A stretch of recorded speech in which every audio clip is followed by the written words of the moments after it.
Hey guys, I'm Justin Myers. I'm Director of Programs here at Show Hope. And alongside me today is Kate Johnson. She's Show Hope's Manager of Adoption Aid. Today, we invite you to spend a few minutes with us exploring the different types of adoption. When you first begin the journey, learning the ins and outs of the adoption process can feel overwhelming. There is a lot of information to absorb and a lot of decisions to make. How do you know which type of adoption is right for you and your family? What are the different types of adoption? Yeah, adoptions fall into two main categories. There's domestic and intercountry, which is also known as international. Domestic adoption occurs when both the child and the prospective adoptive parents are citizens of the same country.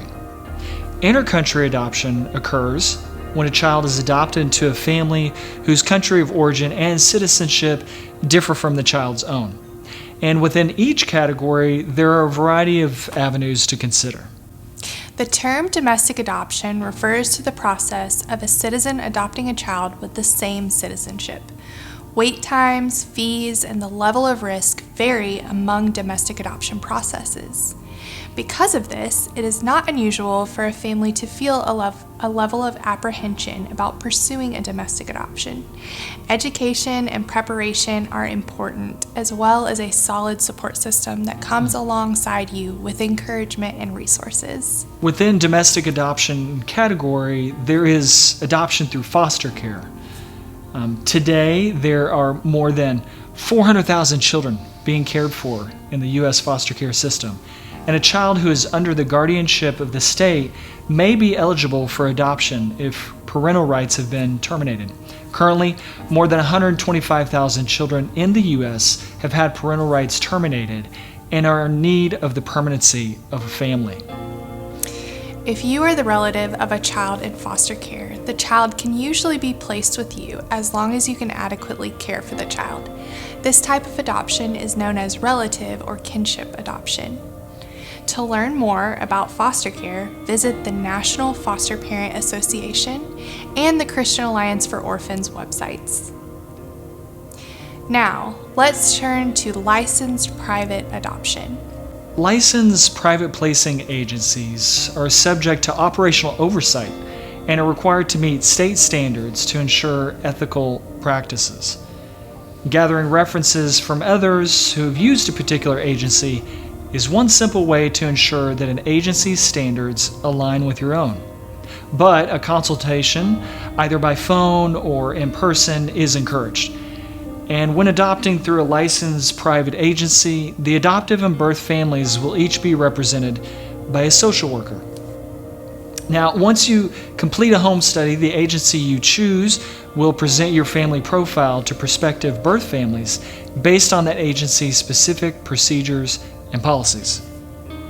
In an unlicensed or facilitated adoption, agencies and facilitators are not subject to the same level of oversight as a licensed private placing agency. As a result, there may be more risk for families engaged in this process.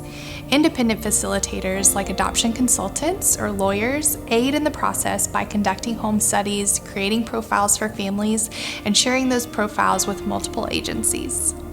And finally, within the domestic adoption category, let's look at independent adoptions. In an independent adoption, the birth and adoptive parents have a prior connection and work through an attorney to facilitate the adoption directly. This type of adoption allows for the possibility of more extensive background information for the child. In closing, although the wait time for placement can range broadly, domestic adoption can offer the benefit of gaining important information about your child's birth family history, as well as a degree of openness in the adoption as agreed upon by both families. Now let's turn to intercountry adoption. With intercountry or international adoption, a child is adopted into a family from a country of origin and citizenship status different from the child's own. Many Americans adopt through international adoption each year, and with many different adoption programs available, determining which country you are interested in adopting from will guide you in choosing an agency.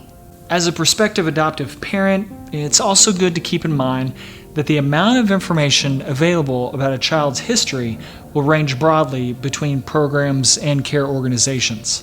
Yes, that's a great point, Justin. Also, it's important to know intercountry adoption is governed by 3 sets of laws, each seeking to ensure a child is legally able to be placed into a family through adoption. First, there are U.S. federal laws, and second, there are state laws where the adoptive family resides. And finally, there are laws of the child's country of origin.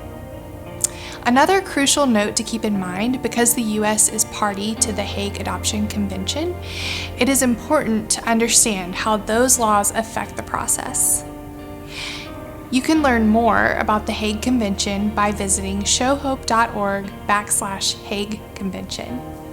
In addition to the laws that Kate just covered, intercountry adoption will generally involve the following steps. First, after your home study is finished, you'll be required to complete and gather additional paperwork and documentation for submission to the U.S. government and the child's country of origin for approval. Next, once approved, prospective adoptive families are eligible to receive a referral. A referral is a profile of a waiting child who is eligible for adoption. And finally, after a child's referral is accepted, the adoptive family will begin taking steps toward completing paperwork necessary to travel to the child's country of origin to finalize the child's adoption.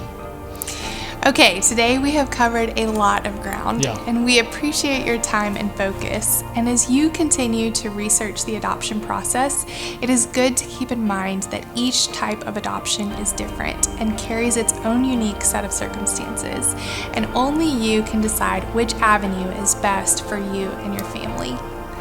To learn more about the process of adoption, from the first steps and commonly asked questions to post-adoption resources, we encourage you to visit showhopeshowtoadopt.org.